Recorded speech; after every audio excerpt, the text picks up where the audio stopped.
अस्सलाम वालेकुम नाज़रीन, programme opinion with Ali Qazi में भलीकार आऊँ आया यासिर अहमद। मूंखे स्टूडियो में ज्वाइन किया सीनियर तजियाकार अली काजी साहब। वेलकम अली साहब। Thank you Yasir. अली साहब, प्राइम मिनिस्टर साहब जी जेका कल मीटिंग थी हुई चौधरी शुजात वारनि सां ऐं चौधरी परवेज़ इलाही वारनि सां, चौधरी ब्रदर सां अयादत ते विया उन्हनि जे घर। उन रिपोर्ट जी हाणे अंदरीं कहाणी इहा अचे थी पई त सुलह थी वई आहे ऐं ॾाढी सुठी पाण में उन्हनि जी कचहरी वग़ैरह बि थी आहे ऐं चवनि था त गिला शिकवा हाणे जेके हुया उहे सभु ख़तमु थी विया आहिनि। जी, क्यूलिक के गिला शिकवा तो तमामु हुआ।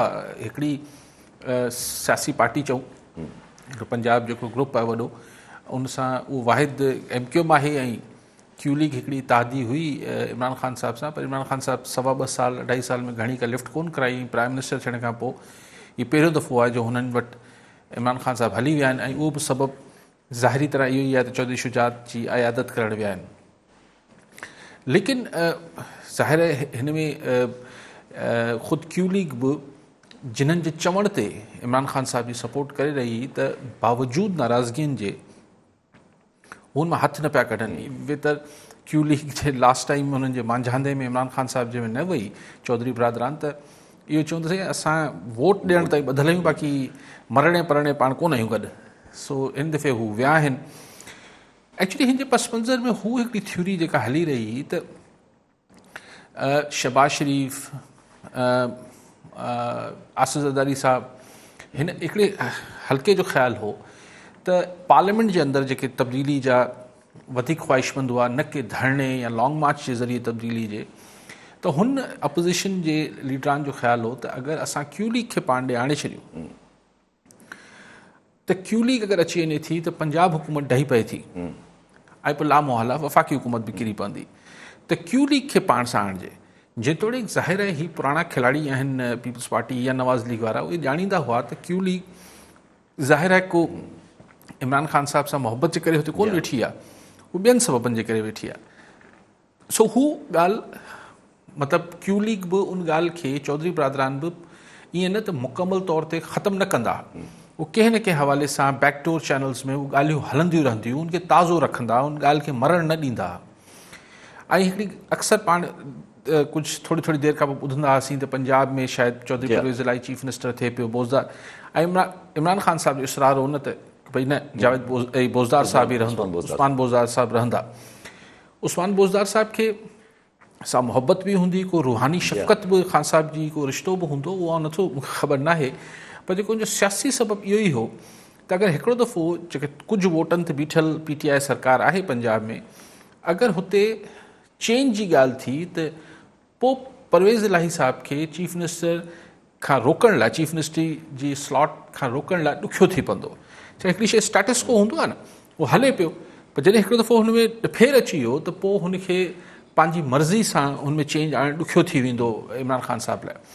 त उस्मान बोज़दार साहब खे रखण जो हिकिड़ो सबबु इहो बि हो। सो इन ते मुस्तक़िल कमु थी रहियो हो पसे पर्दा त कंहिं सूरत क्यूलिक खे आणे वठिजे। पर मूंखे ॻाल्हि ओॾी महिल बि सम्झ न ईंदी, हाणे बि नथी सम्झ में अचे त छा क्यूलिक पंहिंजे मुंहुं फ़ैसिलो करे सघे थी छा, मूंखे नथो लॻे। लेकिन बहरहाल हू ॻाल्हियूं हलियूं पे। वरी कल टियों ॾींहुं जेको आहे नवाज़ शरीफ़ साहब जी वालदा जे इंतकाल ते चौधरी साहिबान फ़ोन करे जेको आहे ताज़ियत बि कई नवाज़ शरीफ़ साहब सां। हिकिड़ो पहिरीं हुनजी घरवारी ते बि ताज़ियत कई हुओ ऐं हाणे हुनजी वालदा ते बि कई आहे। त पोइ शायदि इमरान ख़ान साहब खे बि कंहिं सम्झायो हूंदो त ठीकु आहे, असीं हुनखे रोके त वेठा आहियूं चौधरी साहिबान खे, पर थोरो तव्हां बि हिकिड़े जेस्चर जो मुज़ाहिरो कयो, हिकिड़ी तव्हांजा इतिहादी आहिनि, भला लंघी वेंदो त को नंढा कोन थी वेंदो। सो आई थिंक हिन जो पस मंज़र इहो हो। ऐं चौधरी साहिबान बि इहो सम्झनि था त फ़िलहालु वञी त हू किथे सघनि कोन था जेसि ताईं सही सिग्नल नथा अचनि, त पोइ ठीकु आहे, हिननि सां ई गॾु रहणो आहे त ठही हलूं था। अच्छा, पर पोइ इमरान ख़ान जी हिन वक़्तु जेका पॉलिटिकल असांजी सिचुएशन आहे उन मां इहो ई ज़ाहिर थिए पियो त जेतिरो अगरि पंजाब जी गवर्नमेंट PTI सरकार बचाए वञे थी पई त इन जो मक़सदु इहो आहे त उहो फेडरल सरकार बि पंहिंजी बचाए वञे सघे थी, मतिलबु कोशिशि बचाए सघे थी अगरि उहो पंजाब जी सरकार बचाए वञे थी त। छो जो पंजाब जी सरकार में अगरि का मसइलो अची वियो, का हेर कबेर अची वई त माना फेडरल गवर्नमेंट जो बि मसइलो थींदो। छो जो सिंध सरकार उन्हनि वटि आहे कोन, KP बिल्कुलु उन्हनि वटि आहे, ऐं बलूचिस्तान जो से एतिरो रहंदो न आहे असांजी पॉलिटिक्स में। त मतिलबु ज़ाहिर थिए थो त PTI सरकार थोरो हिन चकर पॉज़िटिव स्कोर करे वई। ॾिसो, PTI सरकार खे इमरान ख़ान साहब खे मुकमल तौर ते अंदाज़ो आहे त हू छो हुकूमत में आहे ऐं सुभाणे छो अगरि न रहियो त छो न रहंदो। ऐं पंजाब हुकूमत वटसि छो आहे ऐं सुभाणे न रहंदी त छो न रहंदी, ख़ान साहिब खे बिल्कुलु अंदाज़ो आहे त हू पंहिंजो वक़्ती ज़्यान नथो करे, केरु ख़ुशि आहे केरु नाराज़ आहे, हू केयर्स ऐं हू सम्झनि था त अपोज़िशन जेका आहे उहो इन हाउस चेंज असल कुवतनि जी मदद खां सवाइ नथी आणे सघे। ऐं अपोज़िशन बि इहो सम्झी करे ही PDM ठाही, पोइ ही जलसा जुलूस कया त बाबा जेको इक़्तिदारी रांदि में जेका तोड़ जोड़ थींदी आहे उहो ही पुॼी न सघंदा। उनजो अंदाज़ो हिननि खे तॾहिं बि अपोज़िशन खे थी वियो त सेनेट में अक्सरियत हुजण जे बावजूदु ही सादिक संजराणी खे न हटाए सघिया। सो तोड़ जोड़ में ही सघारी कुवतनि खां अपोज़िशन वधीक स्मार्ट या उस्ताद नथी थी सघे। तो सो इमरान ख़ान साहिबु इन करे बि शायदि न पियो वियो। हाणे शायदि इहो चयो वियो हूंदो त ठीकु आहे, लेकिन पोइ बि हिकिड़ो मतिलबु ॾेखा लाइ तव्हां हिकिड़ो रस्तो त सियासी बहाल रखो, ज़ाती बि रखो। ठीकु आहे, इहो रस्तो सिंध सां बि बहाल रखणु खपे ख़ान साहिब खे। सिंध सां त हिते कंहिंसां रखनि हिते कंहिंसां रखनि, हिते त ॾिसो न, हिते त हू पॉलिटिकल शइ ॿ टे ख़ान साहिब जी प्रायोरिटीज़ ते शयूं अचनि थियूं। हिते हिकिड़ी टॉप प्रायोरिटी त सिंध में हुननि सिर्फ़ु कराची आहे ऐं कराची बि इन करे आहे जो हू सम्झनि था त हू 2000 जी इलेक्शन 2018 जी इलेक्शन में MQM जो मुतबादिल थी अची वियो आहे। इहो हुननि खे हिकिड़ी सही फ़हमी या ग़लति फ़हमी आहे। सो हू उन ई पंहिंजी कॉन्स्टिट्यूंसी खे कंसोलिडेट करणु चाहिनि था। हुननि खे ज़हमत नथा कनि त कराची खां ॿाहिरि जेका सिंध आहे उन लाइ को हू ऐं हाणे त मुर्गो ॿेटनि ते ऐं ॿियनि कॉन्ट्रोवर्शियल मामलनि में एतिरो ख़ान साहिबु अॻिते वियो आहे। बाक़ी हुननि जो ॿियो हिते जेको इंट्रस्ट आहे त हू जेको नैरेटिव आहे त करप्शन ऐं एहतसाब, त हुन में पीपल्स पार्टी लीडरशिप हुननि जो हिकिड़ो आहे। सो सिंध में ॿी त का प्रायोरिटी ख़ान साहिब जी आहे कोन। ठीकु आहे अली साहिबु। अच्छा, पर पोइ ही जेके जलसा ऑपोज़िशन जो रखियलु आहे मुल्तान में, सरकार जो मौक़िफ़ त इहो ई अची वियो त भई अलाउ न आहे, परमिशन न ॾींदासीं। मुल्तान एडमिनिस्ट्रेशन चई छॾियो आहे परमिशन न मिलंदी, 300 खां मथे अफ़राद बि असां गॾु थियणु न ॾींदासीं। बिलावल साहब पॉज़िटिव थी विया आहिनि, उन्हनि चयो असां वीडियो लिंक जे ज़रिए शिरकत कंदासीं। हुन तनक़ीद अचे थी त तव्हां पाण वीडियो लिंक जे ज़रिए शिरकत था कयो, माण्हुनि खे तव्हां रोडनि था खणी अचो। न, हिकिड़ो त जेको मूं मीडिया ते ॾिठो, बिलावल भुट्टो साहिबु अलाह हुनखे तंदुरुस्ती ॾे, उनजी कोरोना टेस्ट पॉज़िटिव अची वई आहे। लेकिन हुननि चयो त यौम तासीस खे आऊं वीडियो लिंक जे ज़रिए ख़िताबु कंदुसि, मुल्तान जे जलसे जो ज़िक्र न कयो आहे बिलावल साहिबु। त हुन में वीडियो जे ज़रिए बि शरीक थींदो या न थींदो। ख़ुदि मरियम साहिबा चवनि थी त आऊं पंहिंजे वालिद साहिब जी हिदायत ते शरीक थींदुसि। माना अगरि वालिद साहिबु नवाज़ शरीफ़ साहिबु हिदायत न कई त शायदि मरियम नवाज़ बि न वञे। त हीउ जेको कोरोना जे चकर में मूंखे लॻे थो त अपोज़िशन जी तहरीक खे झटको ज़रूरु लॻो आहे ऐं हुकूमत खे बि बहानो या जवाज़, बहानो ग़लति लफ़्ज़ थींदो, उज़र सही ठही मिलियो आहे त बाबा हिन महिल न करणु ॾींदासीं। सो हाणे ॾिसो त मुल्तान जो जलसो पेशावर वांगुरु ज़ोरी कनि था ऐं पोइ हुन में बि पेशावर वांगुरु ई माण्हू घटि अचनि था या शो इम्प्रेसिव करे वञनि था ऐं हुकूमत केतिरो मज़ाहमत करे थी। अगरि जीअं हुनजे यूसुफ रज़ा गिलानी जे पुट खे गिरफ़्तार करण ऐं अहिड़ा मामला करे थी त उन सां त ख़ैर अपोज़िशन खे फ़ाइदो थींदो, नुक़सानु कोन थींदो। ठीकु आहे अली साहिबु। पर अली साहिबु मतिलबु मिसाल अपोज़िशन खे टारगेट त इहो ई कयो थो वञे, पर बिलावल साहिबु हिकिड़ी तरफ़ चवे थो त मां ज़िक्र नथो करे तव्हां वीडियो लिंक जे ज़रिए शिरकत कंदुमि न कंदुमि मुल्तान जे जलसे में। मरियम नवाज़ साहिब चई त मां हिदायत ते शिरकत कंदुमि। ऐं पर अॼु बिलावल साहिब जी हिकिड़ी ॿी बि स्टेटमेंट जंहिंमें जेको मूसा गिलानी साहिब खे जेको पकतो वियो, उन्हनि जे मथां जेका FIR कटी वई, उन्हनि ते उनजो रद्द अमल आयो त अवाम जमहूरियत सां गॾु आहे ऐं असांजो इहो जमहूरी हक़ आहे जेको आहे एहतजाज करणु। ऐं 3 नवंबर ते असां जेको मुल्तान में जेको जलसो आहे उन जे ज़रिए इहो हक़ हासिल करे रहंदासीं। सो ॾिसो PDM जलसो केतिरो करण में कामयाबु वञे थी। इंतिज़ामिया बि जेको मुल्तान वारी आहे उहो रुगो पेशावर जी इंतिज़ामिया वांगुरु रुगो दड़का दाबा ॾींदी या वाक़ई में पंडाल ठाणी न ॾींदी ऐं पोइ FIRs अॻु में कटे ऐं गिरफ़्तारियूं कंदी। PTI पेशावर वारे त इंतिज़ामिया इजाज़त हुननि बि कोन ॾिनी, पर रुगो दड़का दाबा ॾिनई पियो। हुननि को रोकण लाइ को अमली क़दम त खयूं कोन। तो जलसो थी वियो, हाणे जलसे में माण्हू केतिरा आया केतिरा न आया हिकिड़ी अलॻि बहस आहे। पर मुल्तान में त अगरि ईअं ई थियो त पोइ ॾिसबो त पीपल्स पार्टी या मुस्लिम लीग नून या ही जेके 11 पार्टियुनि जी आहे PDM, ही केतिरा माण्हू आणण में कामयाबु थिए थी, इहो त हाणे वक़्तु ॿुधाईंदो। अली साहिबु, पर हवा इहा नथी लॻे हिन वक़्तु जेका वेव हली पई आहे त माना थोरो अपोज़िशन मां थोरो निकिरी वियो आहे माना जज़्बो? न, आउं नथो सम्झां। आउं सम्झां थो त कोरोना जेको आहे उहो झटको हयो आहे अपोज़िशन जी तहरीक खे, लेकिन ही मुंहिंजो अगरि हिननि जी को ॿियो मामलात सिग्नल्स अगरि सही अचनि पिया, अगरि पोयां खां वरी ॻाल्हियूं को शुरू कॉलियूं चइनि पिया त अगरि पोयां पस परता ॻाल्हियूं हलनि पियूं अपोज़िशन ऐं मुक़्तदर हल्कनि में विच में, त पोइ त ही कोरोना सभिनी लाइ तमामु सुठो बहानो आहे त भई छा कयूं। हाणे हिन महिल त माण्हुनि जी हयातियुनि जो मसइलो आहे ऐं सभु को जेको अपोज़िशन जी तहरीक आहे हू क्वारंटीन में वञी सघे थी, करंटीना थी सघे थी।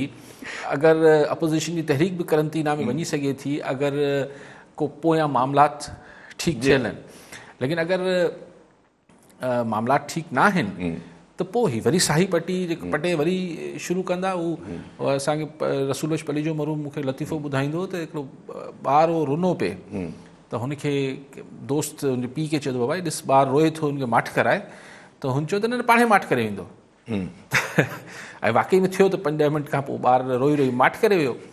त हुन दोस्त खे चयो, हुनजे पीउ ॾिठई, मूं चयो न माठ करे वेंदो, त ॿारु ॿुधे पियो त ॿारु चयो त न, त साह पटियां वरी तो रोइणु शुरू कयो। सो अपोज़िशन बि रुॻो अगरि हिन कोरोना जे करे थोरो साह पटे पई वरी रोज पिटको शुरू करे थी त करे सघे थी, न त अगरि को पोयां ॻाल्हियूं कुझु कामयाबु थियनि पियूं त पोइ अपोज़िशन तहरीक जेको आहे करंटीना में वञी सघे, का शइ वे मिली सघे थी दुकान तां वठी। ठीकु आहे, जे ॿार चुप करे अक्सर ॿार खे कॉलर न सां गॾु धणी बख़्श राडड़ हैदराबाद मां। जी राडड़ साहब, छा चवणु चाहींदा? अस्सलाम वालेकुम। वालेकुम सलाम।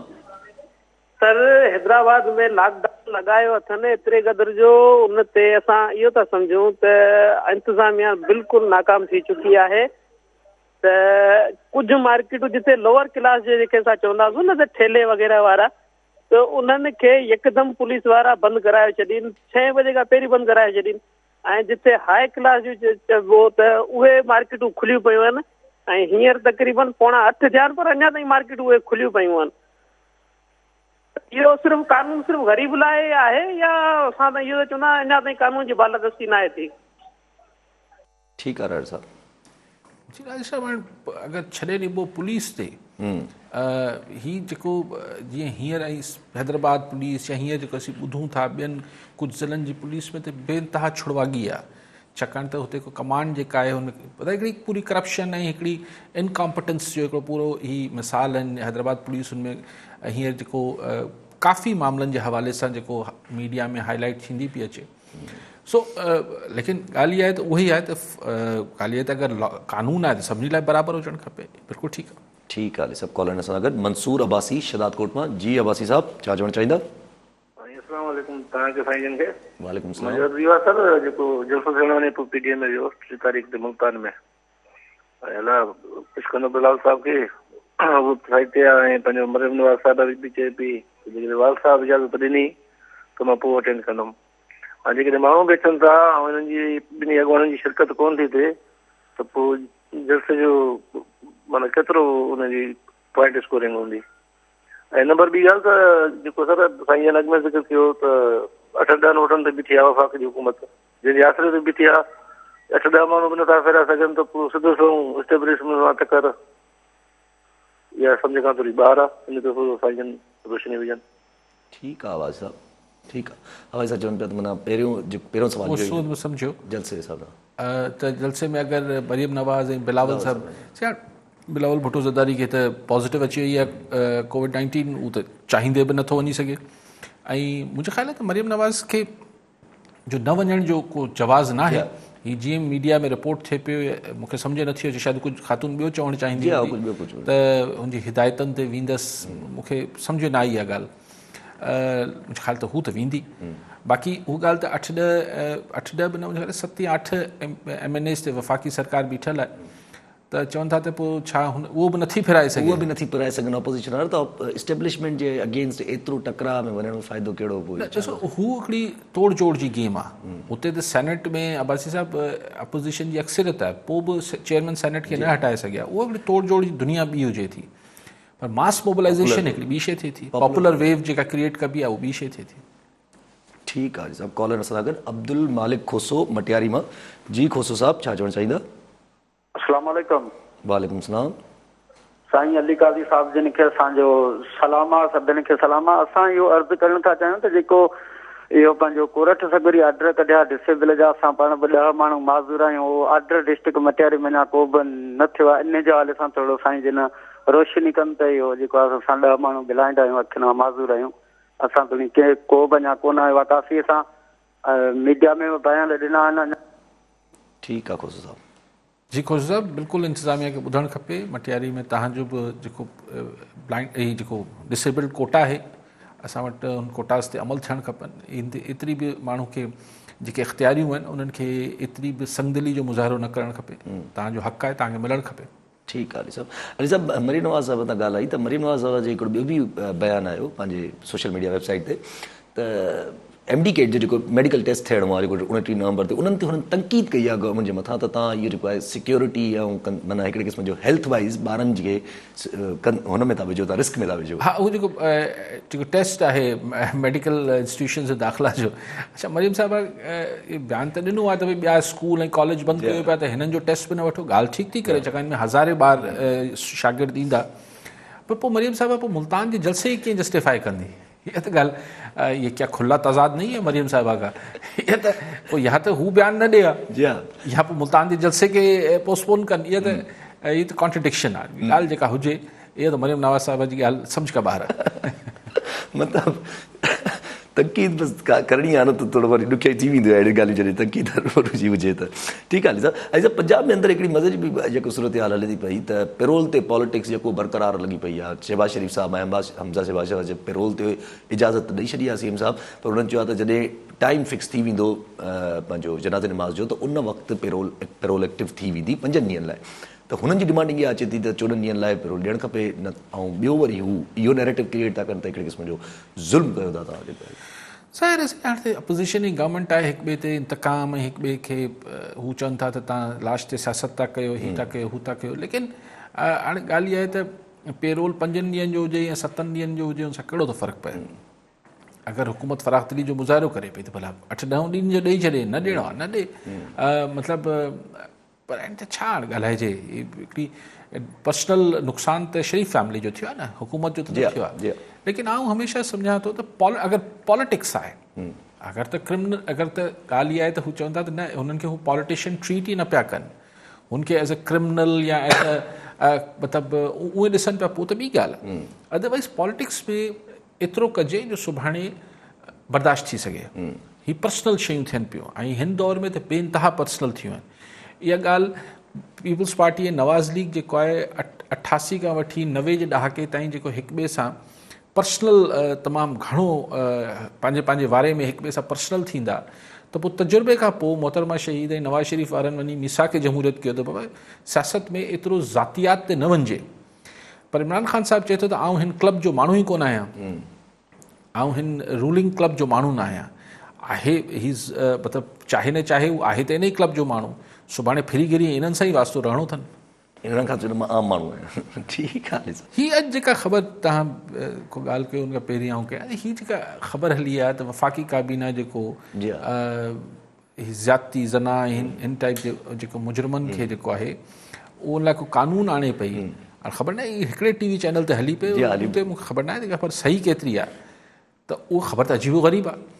हू ख़बर त चए थी त अगरि कंहिं माण्हू ते ज़ना जो बिलजबर जो रेप जो केस साबित थियो त हुनखे 2 ऑप्शन ॾिना वेंदा, या तोखे फाई ॾियूं था या तोखे नामर्द करे आज़ादु था करे छॾींदा। यार ही कहिड़ी अक़लमंदी जी ॻाल्हि आहे। मतिलबु ही छा, अगरि ही ख़बर सही आहे त मतिलबु इंतिहाई अजीब खिल जोगी ॻाल्हि आहे। रज़ामंदी सां नामर्द कयो वेंदो? न, रज़ामंदी सां ई नामर्द कयो वञे त जेको अॻु में ई जानवर आहे, जंहिं इहो रेप जहिड़ो घिनाउनो कमु कयो आहे, हुनखे तव्हां अञा जॾहिं हू उनखे केमिकली तव्हां नामर्द करे छॾींदो त हू नफ़्सियाती तरह त वेतर हिकिड़ो ख़ौफ़नाक जानवर थी वेंदो, त तव्हां हुनखे छॾे ॾींदो माशरे में। त ठीकु आहे, हू आईंदा ज़ना वारो कमु न करे सघंदो न, रेप न करे सघंदो, लेकिन हू त हिकिड़ो सैडिस्ट, हिकिड़ो सीरियल किलर थी वेंदो त छा थी वियो? यानी हिकिड़े माण्हू खे तव्हां ही कहिड़ी पंतक आहे?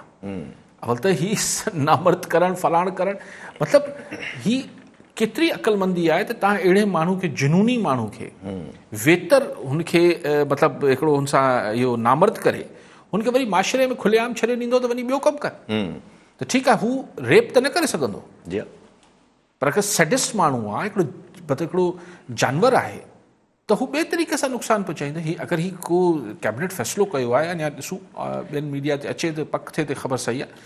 अगरि हीअ ख़बर सही आहे त तमामु तशवीशनाक ख़बर आहे। ठीकु आहे साहब, कॉलर सां गॾु प्रोफेसर गुलाम अब्बास महर हैदराबाद मां। जी प्रोफेसर साहब, छा चवणु चाहींदा? अस्सलाम वालेकुम साईं। असुल मां पंहिंजे तव्हां खां कमेंट्स वठंदुसि पंहिंजे पाकिस्तान जे सियासी तारीख़ ते।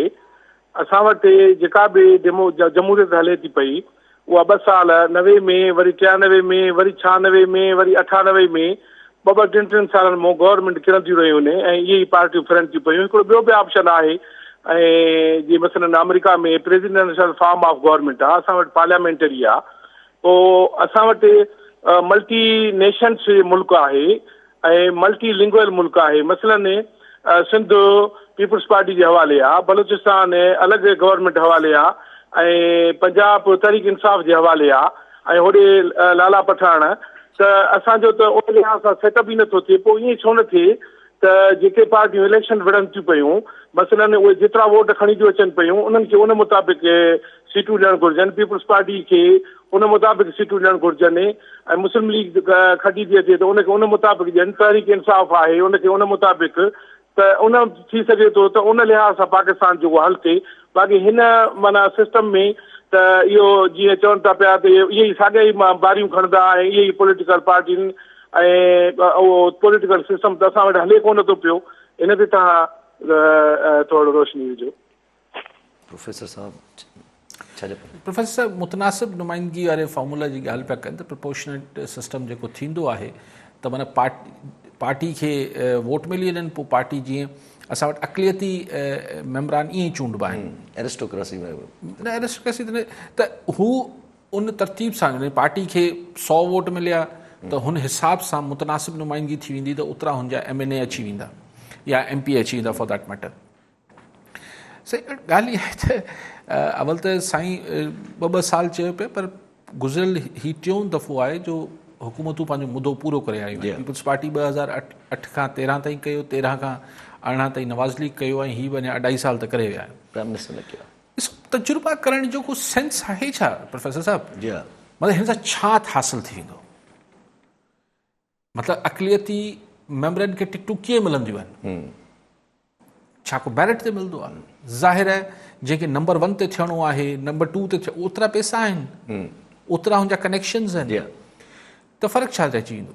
पोइ ॿी ॻाल्हि इहा आहे त हाणे जीअं अक़लियती खटे अचनि था, उहे कंहिं तक जे माण्हुनि खे त जवाबदेही कोन आहिनि। चवंदा बाबा असांखे सॼे पाकिस्तान में वोट मिलियो आहे, त पोइ हींअर वरी बि जेको टको पैसो वञी तक में वञनि था, उहो चवंदा असां छा तव्हां तक जे माण्हुनि तव्हांजे तक मां वोट त कोन मिलिया आहिनि असांखे, को तालुक ई। सो ही हिकिड़ी ऐं पोइ ॻाल्हि इहा आहे त जेको सिस्टम आहे इहो त मोह महांडे सां हलाए वठिजे त इहो बि ठीकु थी वेंदो। असां वटि हरूभरू चवनि था जी सदारती निज़ाम आंदो वञे, त जॾहिं बि मार्शल लॉ रहनि थियूं त उहो सदारती निज़ाम ई त हुजे थो। पोइ उन में छा मुल्क जेको गुल गुलज़ार थी वियो छा?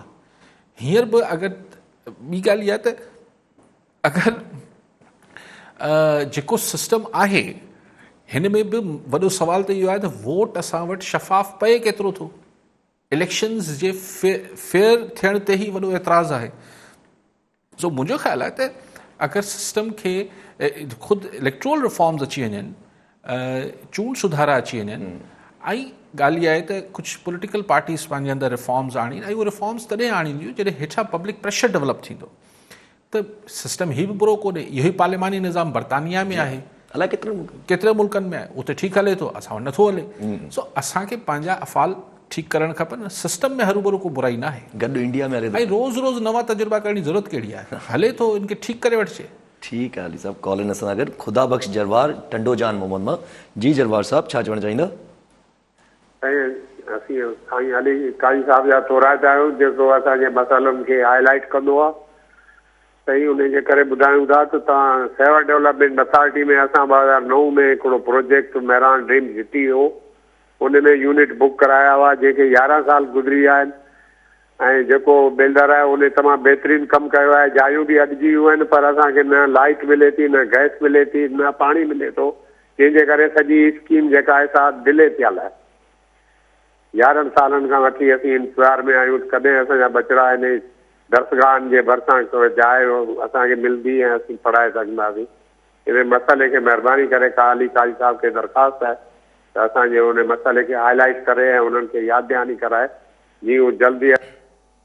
ठीकु आहे जरवार साहब। जी जरवार साहब, तव्हांजो आवाज़ वियो हूंदो, मूंखे सम्झ नथो अचे त 11 सालनि खां अगरि घरनि जी अॾावत बि थी वई आहे त पोइ छा SDA या सिविल डेवलपमेंट अथॉरिटी आहे, पहिरीं HDA हूंदी, पोइ SDA ठही वई, उन्हनि छा हू NOC नथा ॾियनि जो वापडा वारा कनेक्शन नथा ॾियनि, छा गैस वारा छो गैस कनेक्शन नथा ॾियनि, इहो उनजी बारीकी आहिनि ऐं ॾिसी सघिजे थो। बहरहाल वसधणीअनि जेके इख़्तियार धणी आहिनि उन्हनि खे ॾिसणु खपे ऐं जेको हाउसिंग जी मिनिस्ट्री आहे असांजी हुनखे ॾिसणु खपे त हिकिड़ा माण्हुनि खे एतिरा सवें माण्हू जीअं साईं चवनि पिया जेके मालिकान आहिनि पैसा बि ॾिना हूंदा उहो छो दरबदर आहिनि, इन लाइ ज़रूरु उपाउ वठणु खपे। ठीकु आहे सभु कॉलर सां गॾु अख़्तर मैसर पीर जो ॻोठ मां। जी मैसर साहब छा चवणु चाहींदा? साईं कैद साहब खां सवाल आहे त कैद साहब हाणे चयो त जेसिताईं इस्टेब्लिशमेंट साथ आहे इमरान ख़ान सां त अपोज़िशन अदम एतमाद जी तहरीक नथी आणे सघे, कामयाबु न वेंदी, भले आणींदी त न कामयाबु। 88 में इस्टेब्लिशमेंट मोहतरमा जे ख़िलाफ़ हुई, तॾहिं मोहतरमा खटी आई। उनखां पोइ 90 में जेको आहे अदम एतमाद थियो मोहतरमा जे ख़िलाफ़ IJI ठही हुई, जंहिंखे ISI जे तरफ़ां पैसा बि उहे मिलिया, उहे पोइ बहरहाल कोर्टनि में केस बि हलियो। त उनखां पोइ बि उहा अदम एतमाद तहरीक कामयाबु न वई। पोइ मोहतरमा खे गुलाम इसाक़ खान जेको आहे गवर्नमेंट डिज़ाल्व कई त छा मोहतरमा बेनज़ीर हुन खां इस्टेब्लिशमेंट खां ॾाढी हुई, मौजूदा इस्टेब्लिशमेंट खां घणी ॾाढी हुई। मैसर साहब थोरो इनखे वरी तारीख़ खे थोरो बारीकी में वञी ॾिसो। उन महिल छा मुकमल इस्टेब्लिशमेंट मोहतरमा खे फ़ारिग़ करणु चाहींदी या हू 2-3 ऑफिसर हुआ जेके मिडनाइट जे कॉल ऐं सॼो जेको ऑपरेशन हो, यानी एतिरो तो कचो कमु कनि पिया जो असांजी सिविलियन एजेंसी जेका आहे उन्हनि जी ॻाल्हियूं रिकॉर्ड करे वरितियूं हुयूं। जी उन्हनि पकड़े वरितो। हाणे इहो हाणे टेलीविज़न ते छा असां वटि अलाए केतिरो ॻाल्हाइणु, पर उहो सभु किताबनि में छपियो आहे, अख़बारनि में छपियो आहे, तो राज़ ई कोन्हे त उन महिल जेको असलम बेग साहब हुआ उहो को मोहतरमा खे उन महिल न पिया हटाइणु चाहिनि, नो कॉन्फिडेंस जे ज़रिए, न त ॾुखियो थी वञे हा। लेकिन इहा ॻाल्हि बि सही आहे। लेकिन बहरहाल हिकिड़ी ॻाल्हि त इहा मैसर साहब जे गुज़ार कंदसि त हुन महिल हिकिड़ा कुझु ऑफिसर्स हुआ जेके इहे मिडनाइट ऑपरेशन कनि पिया, को टोटल इस्टेब्लिशमेंट ईअं न पई चाहे। हिकिड़ी ॻाल्हि त इहा। ॿी ॻाल्हि ऐं हिन ॻाल्हि सां एग्री कयां थो त अॼु ताईं शायदि ई कंहिं सवाइ हे बलूचिस्तान जी जेका हुकूमत जेका आख़िर में हुई, केरु हुआ ज़हरी साहब, उन हुकूमत खां सवाइ अॼु ताईं पाकिस्तान में कंहिं सिटिंग हुकूमत खे नो कॉन्फिडेंस ज़रिए न हटायो वियो आहे। ॿी ॻाल्हि इहा ऐं इतफ़ाक़ थो कयां, लेकिन बलूचिस्तान जो पाण वटि मॉडल मौजूदु आहे।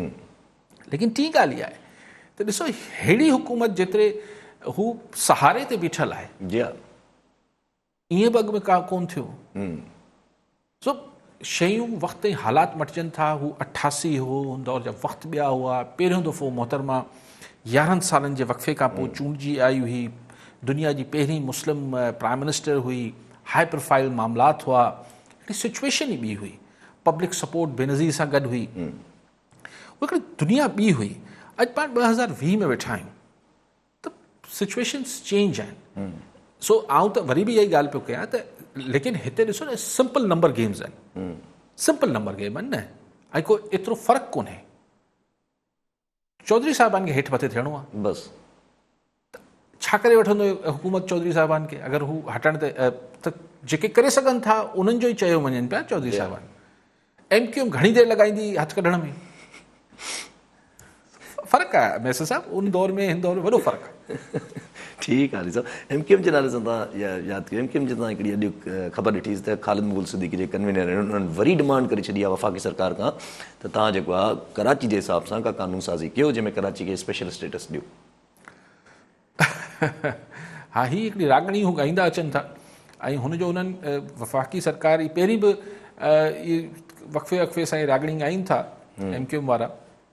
लेकिन पोइ उन्हनि जी ॿेटनि वेटनि जो त करे कुझु त हुननि खे दिलि ख़ुशि कई हूंदी वफ़ाक़ी सरकार त असीं ॿेट जेके आहिनि सिंध हुकूमत जी मर्ज़ी खां सवाइ तव्हांखे डेवलप कयूं पिया, जेको केतिरो मुमकिन आहे उहो अलॻि बहस आहे, लेकिन नॉनसेंस ॻाल्हि आहे। मतिलबु इहा ॻाल्हि जेका थियणी न आहे, स्पेशल कानून साज़ी छा था करे सघनि, कीअं स्टेटस चेंज कंदा कराची जो, इहो लेकिन जीअं ॾाढे जी लठ खे ॿ मथा हुजनि था। ऐं ईअं इन करे बार बार चवां थो त सिंध जे माण्हुनि खे पंहिंजी राजधानी, पंहिंजे शहरनि, पंहिंजे ॻोठनि, पंहिंजे ॿेटनि जी मालिकी करणु खपे। हुन सां पंहिंजो मालिकी सिर्फ़ु चवण सां नथी थिए, हुनजो इज़हार करण जी ज़रूरत आहे। तॾहिं हिन दफ़े एकता ॾियारो पाण इंशाल्लाह कराची सिंध आहे जो हुन सां सिरे हेठि मल्हायूं था, त मतिलबु माण्हू खे पंहिंजे ॻाल्हि इहा न आहे त MQM खे ॾेखारिणो आहे, मतिलबु हाणे जी तारीख़ में अहमियत केतिरी आहे। जॾहिं इलाही हथियारबंद बि हिननि वटि हूंदा तॾहिं कुझु न करे सघिया, त हाणे त सो हिननि जे बयान जे करे न उहो ई चाहियां थो त हर माण्हुनि खे पंहिंजी शइ जो धणी थियणु खपे। ठीकु आहे सभु कॉलर सां गॾु गुलशेर अहमद घोटकी मां। जी गुलशेर साहब छा चवणु चाहींदा? कॉल ड्रॉप थी। हाणे सभु पर इन मां हिकिड़ी ॻाल्हि सम्झ में नथी अचे, मतिलबु हिकिड़ी ज़हन में अचे थी ॻाल्हि, ईअं ई हिकिड़ी एकेडमिक ॻाल्हि सम्झे त माना अचे थी ज़हन में, त जेके इहे डिमांड कंदा आहिनि MQM जहिड़ा माण्हू, MQM वारी पार्टी थी वियूं, MQM खां रिलेटेड PSP त ख़ैर अहिड़ी डिमांड हाणे फ़िलहालु नथी करे, पर उन्हनि सां ई लिंक आहे तक़रीबन, त इहा डिमांड अचनि पोइ इन्हनि खे एज़ अ जेसि ताईं कलेक्टिव एज़ अ सिंध जी सियासत न कई वेंदी तेसि ताईं त बहितरी हूअं बि कंहिं शहर में न ईंदी। उहो सभु ॼाणियूं था। ख़ुदि MQM जेका आहे कराची ते बिला शरीक ग़ैर, जॾहिं कराची सिंध हुन महिल बि राजधानी हुई, पर हिते टेक्निकली हुननि जी हुकूमत हुई, अलाए केतिरा साल, चाहे हुकूमत में हूंदा तॾहिं बि हिते हुकुमरानी हुननि जी अपोज़िशन में हूंदा तॾहिं बि कराची ते हुकुमरानी। पोइ कराची खे कहिड़ो जेको आहे हिननि सूंहं सिंगारे छॾियो, रुगो लाश मिलंदा ऐं हड़तालूं थींदियूं ऐं गाॾियूं सड़ंदियूं, बसूं सड़ंदियूं हुयूं। सो ॻाल्हि इहा आहे त आउं वरी चवां थो MQM हिकिड़ो किस्सा पारीना आहे, लेकिन सिंध जे माण्हुनि खे पंहिंजी शयुनि जो धणी थियणु खपे। कराची सिंध आहे सिरे, हाणे कोरोना बि आहे, सभु शयूं आहिनि, पर मुंहिंजी ख़्वाहिश हूंदी त 6 तारीख़ ते मसाल ॿियो केरु न बि हुजे, इहो न पियो को ॻाल्हि कयां, पंहिंजी ख़्वाहिश ऐं पंहिंजी कुझु देरि लाइ ज़रूरु कराची समुंड ते वेंदुसि। मतिलबु हीअ छाकाणि त समुंड आहे, असां सिंध हुन पासे खां आहे, पोइ हिते अची समुंड ते घटि में घटि ज़मीनी सरहद पूरी थिए थी सिंधी। चकर ॾिजे पंहिंजे शहर खे, भले पोइ मास्क पाए, ओन कजे, मालिकी कजे। ठीकु आहे सभु कॉलर सां गॾु नज़र जमाली दादू मां। जी जमाली साहब छा चवणु चाहींदा? वालेकुम सलाम। साईं जन खां साईं यार असांजो 2012 जा भर्ती थियल असां बरतरफ़ 3 सालनि खां पोइ असांखे बरतरफ़ कयो वियो आहे पुलिस एहलकार। तक़रीबन असांजो 2500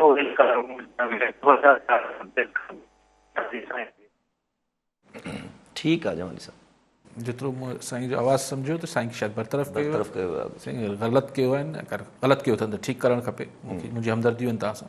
ठीकु आहे साहब। अॼु हिकिड़ी हाईकोर्ट में हिकिड़ो केस थियो जेको निजी हॉस्पिटल पंहिंजे असांजी हिकिड़ी यूनिवर्सिटी आहे उन सां गॾु निजी हॉस्पिटल आहे, उन्हनि जी प्राइवेट हॉस्पिटल आहे, उन में मतिलबु छोकिरियुनि सां को हैरेसमेंट जो केस थियो हुयो, त उहो केस कराची में? जी हाँ कराची में। उहो केस हाणे जेको आहे वरी इस्लामाबाद हाईकोर्ट पहुतो, जंहिंमें हुननि सॉरी सिंध हाईकोर्ट पहुतो, जंहिंमें हुननि जेको आहे इहा कई आहे, मतिलबु हिकिड़ी प्ली कई अथऊं त पूरी जेके कराची में हॉस्टल्स आहिनि जंहिंमें छोकिरियूं जेके रहनि थी पियूं उनखे सिक्योरिटी प्रोवाइड कई वञे, छो जो प्राइवेट हॉस्पिटल्स जो त चकर ईअं जो असां वटि त का रजिस्ट्रेशन न आहे, कुझु बि न आहे, बसि घरनि में। ॻाल्हि इहा आहे त हिकिड़ो ही अक्सर ॿुधंदा रहंदा आहियूं सेफ सिटी प्लान आहे, पोइ कैमरा लॻंदा, फलाण थी। ॻाल्हि इहा आहे त ज़ाहिर आहे असां वटि जॾहिं हिकिड़े ॾोहारी खे इहो पक हुजे थी त आउं वेंदुसि रोड ते, कंहिंखां मोटरसाइकिल खसींदुसि, कंहिंखां मोबाइल खसींदुसि या उनखे गोली हणी छॾींदुसि, त मूंखे कुझु कोन्ह थींदो, त हू अहिड़ी हरकत करे थो। अगरि हुनखे इहो अंदाज़ो हुजे त 99% आउं झलिजी पवंदुसि, त जेके 100 माण्हू रोज़ इहो वारदात करणु कराची में निकिरनि था या किथे बि निकिरनि था, त हुन 100 मां घटि में घटि आउं सम्झां त 95 माण्हू चवनि छॾ यार झलिजी पवंदासीं हरू-भरू, पर 5 माण्हू पोइ बि कंदा, पर 95% माण्हू डिटरेंस थींदी आहे। कानून जी हिकिड़ी हुकुमरानी ऐं हिकिड़ो डपु हुजे थो। साॻी रीति जेके गर्ल्स हॉस्टल्स आहिनि या गर्ल्स जेके ख़वातीन शहरनि में हलनि थियूं, अगरि हुननि खे जेके हुननि सां हुनखे तंग कनि था या हुनखे हिरास कनि था या सभु कुझु कनि था, अगरि हुनखे पक हुजे त 99% असीं बची पवंदासीं या असांखे जोगी सज़ा मिलंदी, त पोइ ही टड़पाई न कंदा। न्याणियुनि खे ही सिर्फ़ु हॉस्टल्स, पर पुलिस केतिरी जॻहियुनि ते बीहारे सघो था।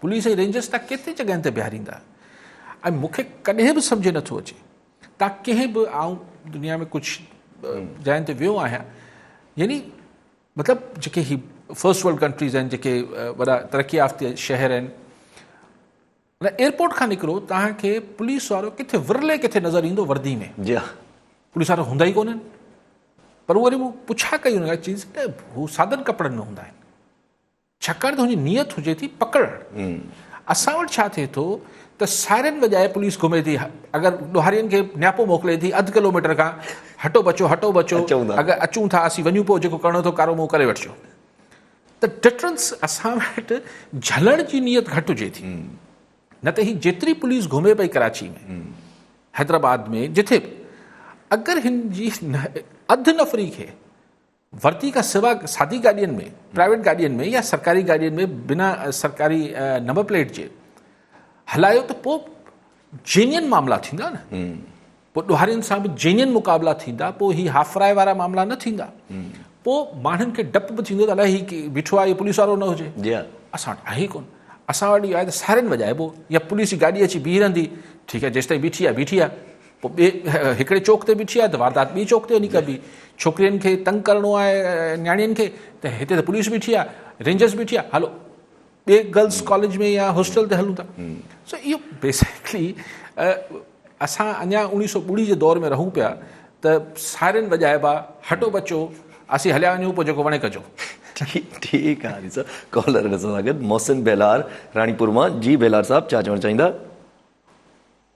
सर सवाल आहे नंढो असांजो जी ऐं क़ौमी एकता जूं तव्हांखे वाधायूं हुजनि ॿियो सर कोरोना में बि भरमार लाहे ॾिनी क़ौमी ईद असांखे मल्हाइण ॾींदा या न मल्हाइण ॾींदा ॿियो सर जो कारोबार 6 खां सुबुह खां 6 शाम ताईं माना बंदि कयो त तालीम जा इदारा छो बंदि कया अथनि जे 6 खां पोइ शाम कोरोना अचे थी त तालीम जा इदारा बंदि करण जो जवाब ई नथो रहे महिरबानी माण्हू करे करे एनालॉजी अहिड़ी क्रिएट कंदा आहिनि न बेलार साहब ॻाल्हि आहे त जेका हुकूमत जी हिकमत अमली आहे त घटि में घटि माण्हुनि जी मतिलबु निकिरण जी ज़रूरत घटाइजे हाणे ॿारनि खे अगरि स्कूल मोकिलिणो आहे त लामोहाल आहे केरु न केरु हुन ॿार खे छॾणु वेंदो ऐं केरु न केरु हुनखे वठणु वेंदो वैन्स हलंदियूं जेके केरु न केरु मुंहिंजो केरु न केरु त वेंदो न वठणु ऐं ॾियणु उस्ताद ईंदा वेंदा स्कूल जो स्टाफ ईंदो वेंदो त उनखे हू घटि कनि था टाइम जो कोरोना सां को तालुक ई कोन्हे त घड़ी ॾिसी त कोरोना कोन ग़ाइबु थी वेंदी बाक़ी हू तव्हां पुछनि पिया त एकता डे जेको घुरिजे साईं मल्हाइण ॾींदा न ॾींदा ही क़ौमी ईद जो उनखे चओ था पोइ वरी चओ था त मल्हाइण खे ॾींदा त माण्हू जेतिरे बि एहतियात सां जीअं बि मल्हाए बि त ज़रूरु मिसाल हिकिड़ो माण्हू पंहिंजे कुंड में बि हिनखे त केरु नथो रोके सघे त घर में बि हुनखे मल्हायां थो या रोड ते पंहिंजे निकिरी पंहिंजे कल्चरल आउटलुक में घुमा थो त इहो केरु थो रोके सघे रोके ई नथो सघिजे ठीकु आहे साहब साहब अगरि इंटरनेशनली ॻाल्हि कजे DC हिते जेको साउथ आहे उहो चवनि था त कराची में न करणु ॾींदसि उहो कामोरा अची वञनि था पंहिंजी मगी हुजनि थी ॾिसूं ठीकु आहे साहब साहब अगरि इंटरनेशनली ॻाल्हि कजे त फॉरेन ऑफिस अॼु बि इनखे मुस्तरद करे छॾियो आहे त इसराइल खे असां तस्लीम करण लाइ को बि असां वटि तजवीज़ मौजूदु न आहे अञा ई का अहिड़ी का असां स्टेप खणण वारा आहियूं ॿियो पर उन्हनि ॻाल्हि कई कश्मीर इशू जी बि उन्हनि ॻाल्हि कई आहे कयो आहे कश्मीर इशू ते पर 2-3 ॾींहं पहिरियां ख़बर पइजे त UAE जेका आहे उहा वीज़ा ॿिया आयो आहे पाकिस्तान ऐं 14 अदर कुझु मुल्कनि ते जंहिंजूं कंसर्न उन्हनि सिक्योरिटी ॿुधायो आहे त सिक्योरिटी कंसर्न जे करे असां ॿिया आयो आहे अॼु जेको आहे वरी मीटिंग बि हले थी पई 2 ॾींहंनि जी जेका OIC जी जेका मिनिस्ट्रियल मीटिंग थियणी आहे उन में बि कश्मीर इशू एजेंडा ते न आहे छा अरब वर्ल्ड ऐं पाकिस्तान में थोरो ॾिसो अरब वर्ल्ड ऐं पाकिस्तान जो मामिलो न आहे हीउ पाकिस्तान ऐं अमेरिका जो मामिलो आहे ऐं उहो उनजो मामले जो सबबु आहे पाकिस्तान ऐं चाइना सो ही सभु शयूं पाण में जुड़ियल आहिनि अरब मुल्क ज़ाहिर हू अमेरिका बहादुर जी ख़्वाहिशनि ऐं मर्ज़ी खां सवाइ त चुरी नथा सघनि जहिड़ो सिस्टम आहे असांजा बिरादर इस्लामी मुल्क जेके आहिनि बिरादर मुल्क जेके आहिनि पर ॻाल्हि इहा आहे त सिक्योरिटी जे नाले ते या कंहिं बि नाले ते पाकिस्तान जा वीज़ा UAE बंदि करे थो पोइ जॾहिं यमन में विढ़णो आहे त चवनि था त पाकिस्तान अची विढ़े जी पोइ पाण विढ़ी वठो न को बि उखो सुखो हिननि ते वक़्तु अचे थो त पोइ चवनि था न हाणे पाकिस्तान जी फ़ौज अचे पाकिस्तान अचे ठीकु आहे पोइ ऐं पाण जेके आहिनि उन हिकिड़ी यानी सऊदी अरब पैसा ॾिना $2-2.5 अरब ठीकु आहे ॾिना ऐं पोइ वरी हुन ॻाल्हि ते नाराज़ थियो त चई पैसा वापसि कयो वो ॿार पढ़ंदा। सो सऊदी अरब जो त बाक़ी हू ॻाल्हि त पाकिस्तान इज़राइल खे फ़िलहालु ज़ेर गौर न आहे, इहो त चवणु नामुमकिन आहे त ज़ेर गौर न आहे, चइबो ईअं ई सफ़ारती लफ़्ज़नि में त फ़िलहालु अंडर कंसिडरेशन न आहे, लेकिन ज़ाहिर हिन खे कंटेम्पलेट कयो वेंदो हूंदो, हिन ते सोच वीचार थींदो हूंदो ऐं अञा इंतज़ारु थी रहियो हूंदो त सऊदी अरब छा थो करे। छाकाणि त सऊदी अरब इज़राइल खे मञी वठे थो त पोइ शायदि ई कंहिं इस्लामी मुल्क वटि को जवाज़ रहिजी वञे, त लेकिन ॻाल्हि इहा आहे त ऐं पोइ देरि सवेर पाकिस्तान बि सोचणु शुरू करे छॾींदो, ऐं इहो सम्झां थो। ऐं हिकिड़ो हीउ जेको अञा हीउ बि ॾिसणो आहे, हाणे चवनि था त मस डोनाल्ड ट्रंप राज़ी थियो आहे वाइट हाउस ख़ाली करण लाइ, न त उनखे ॿुधायो वियो त मरी ईंदा खंभे ईअं उछलाए छॾींदा ॿार, त जेकर उन सोचियो त ठीकु आहे ऐं पाणे थो ख़ाली कयां। सो ॾिसूं त जो बाइडन जी ही केतिरी पॉलिसीज़ में केतिरो मेजर शिफ्ट आहे, या हू ट्रंप जी पॉलिसीज़ खे सिर्फ़ु थोरो वधीक पॉलिश करे ऐं डिप्लोमेटिक करे हलाए थो। सो इहे सभु मामलात हिक ॿिए सां जुड़ियल आहिनि, ऐं आउं सम्झां थो त हीउ जेको इनिशिएटिव आहे इज़राइल जो त अरब मुल्कनि खे गॾु खणण वारो, हीउ पोइ देरि सवेर हिन खे को न को पीस सेटलमेंट ॾे वञिणो पवंदो फ़लस्तीन सां बि। हाणे केतिरो करे थो केतिरो नथो करे, हीअ नेतन्याहू जो हिकिड़ो इनिशिएटिव जेको इज़राइल जी इनिशिएटिव आहे, हीअ ॻाल्हि खे फिराए अचनि पिया। पहिरीं फ़लस्तीन खे अरब वर्ल्ड में हिकिड़े तरीक़े सां आइसोलेट कनि पिया, लेकिन हीअ देरि सवेर हीअ सभु मामलात ॿीहर रीशेप त थियनि पिया न, ऐं उनमें पाकिस्तान खे बि देरि सवेर रीकंसिडर त करिणो पवंदो। ठीकु आहे अली साहब, वरी महिरबानी अली साहब। नाज़रीन, अॼु जे प्रोग्राम जो वक़्तु पूरो थियो, वरी मिलंदासीं ईंदड़ प्रोग्राम में। दुआनि में यादि।